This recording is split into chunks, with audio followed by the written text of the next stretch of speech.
वाटायचं की माझ्या मुलीने तरी डॉक्टर व्हावं. पण असो, जसं सरांनी सांगितलं तसं कुठे ना कुठे त्याच्यातून तेव्हा मार्ग शोधून काढलेला. मी स्वतः बायोमेडिकल सायन्स शिकलेली आहे DY पाटील कॉलेजमधलं, ज्या लोकांना माहिती सुद्धा नव्हता की बायोमेडिकल सायन्सेस काय आहे. त्याच्यानंतर थोडासा अभ्यास करून जसं सरांनी सांगितलं आपण फोकस राहिला तर आपण काही करू शकतो. फोकस राहून अभ्यास करून मी परदेशी गेली. मी लंडनमधनं masters in stem cell technology केलं.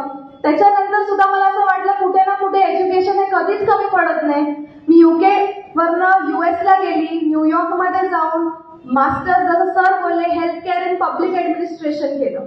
आणि हे सगळं शिक्षण म्हणजे आज मी डबल मास्टर्स आहे.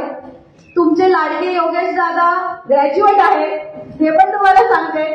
मला माहिती सगळ्यांना आज कुठे ना कुठे असं वाटतं आज दादा सुद्धा ग्रॅज्युएट आहे, दादा खूप शिकलेले आहेत. पण एक खास करून सांगायचं होतं दादाबद्दल, अजूनही दादाने शिक्षण करतायत. दादा आणि मी दोघं लॉ शिकतोय. म्हणून कुठे ना कुठे मला असं वाटतं की शिक्षण हे खूप गरजेचं आहे. शिक्षण हे आपण कधीही घेतलं तरी ते कमी पडत नाही. आणि आज जसं प्रतापदादांनी सांगितलं, तुम्ही सगळे आमच्या मंडणगडचे नव्हे तर महाराष्ट्र तालुक्याचे भविष्य आहात. म्हणून खूप गरजेचं आहे की आपलं भवितव्य जे आहे, तुम्ही सगळे आहात, तुम्ही खूप शिकलं पाहिजे. आणि शिकत असताना जसं समर्थ सरने सांगितलं, भरपूर कोर्सेस असतात जे आपल्याला फ्रीली अवेलेबल असतात. सरांनी कोर्सेराबद्दल सांगितलं का? सांगितलं? लक्ष होतं स्टुडंट्सचं की मोबाईलमध्ये होतात? सरांनी बरेच कोर्सेस सांगितलेत. तुम्हाला सगळ्यांना खास करून आवर्जून सांगेन की आपण त्या कोर्सेस करावे. मी स्वतः आजपर्यंत कोर्सेरावरती नवीन नवीन सब्जेक्ट, नवीन नवीन लँग्वेजेस शिकत असते. म्हणून खास करून तुम्हाला ते सांगेन. आणि बरेच पालकवर्ग, जसं मी तुम्हाला आधी सुद्धा सांगितलं की पोरांची जी आवड असेल, मी एवढं शिक्षण करून सायन्स बॅकग्राऊंड असून माझी खूप इच्छा होती की मी पिक्चर बनावं.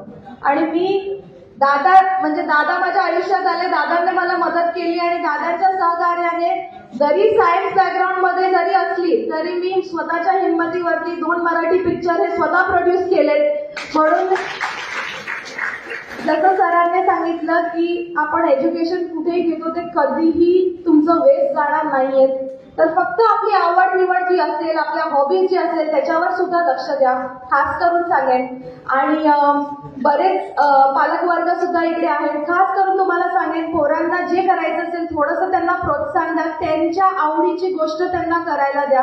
कधीतरी आपल्याला वाटतं की पोराला हे करायला पाहिजे, पण त्यांची आवड आणि त्यांची कला ही दुसऱ्या गोष्टीत असेल.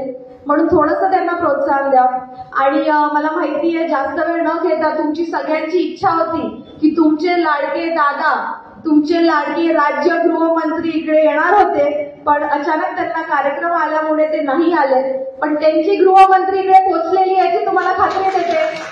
म्हणून आणि जाता जाता शेवटमध्ये तुम्हाला शब्द देऊन जाते की आपल्या पोरांना, शेवटी बघा आज योगेश दादा फक्त दापोली मतदारसंघाचे आमदार नव्हे नामदार झालेत आणि फक्त तुमच्या प्रेमाने तुमच्या मताने झालेत. तर मी तुम्हाला शब्द देते, आम्ही भले तुमच्यापेक्षा खूप लहान असो, पण हे मंडणगड तालुका, हे दापोली मतदारसंघ हे आमचं कुटुंब आहे. आणि या कुटुंबातला दरेक विद्यार्थी, दरेक पोरगा हे आमच्या पोरासारखे आहेत. म्हणून त्यांना शिक्षणाला कुठलीही गोष्ट कमी पडू देणार नाही, हा शब्द मी तुम्हाला इकडे देते.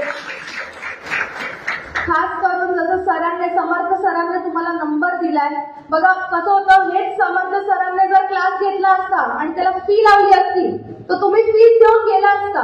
पण आज तुम्हाला शिवसेना पदाधिकारीने हा कार्यक्रम मोफतमध्ये इकडे आणून दिलाय.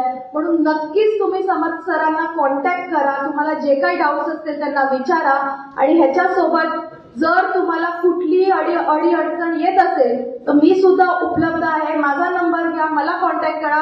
गेल्या रविवारीच आपण जो दापोलीचा कार्यक्रम घेतला, मला वाटतं 2 रविवार आधी मला 2 स्टुडंट्सचा फोन आलाय स्वतःहून तिकडून. त्यांना पण काहीतरी माहिती पाहिजे होती, स्कॉलरशिप बद्दल काय मदत पाहिजे होती. आपली पण स्वतःची संस्था आहे, संस्थेमार्फत आपण स्टुडंट्सला सातत्याने मदत करत असतो.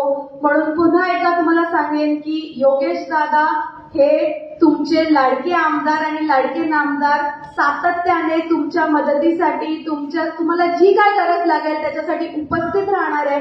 फक्त आपल्याला त्यांच्यापर्यंत पोहोचणं गरजेचं आहे. आपले जे विषय असतील त्यांच्यापर्यंत मांडणं गरजेचं आहे. आणि जास्त वेळ न घेता आयोजकांचे खूप खूप आभार मानते. आमचे सुधीर भाऊ पण इकडे पोहोचलेले, त्यांचे पण आभार मानते की दर रविवारी एवढे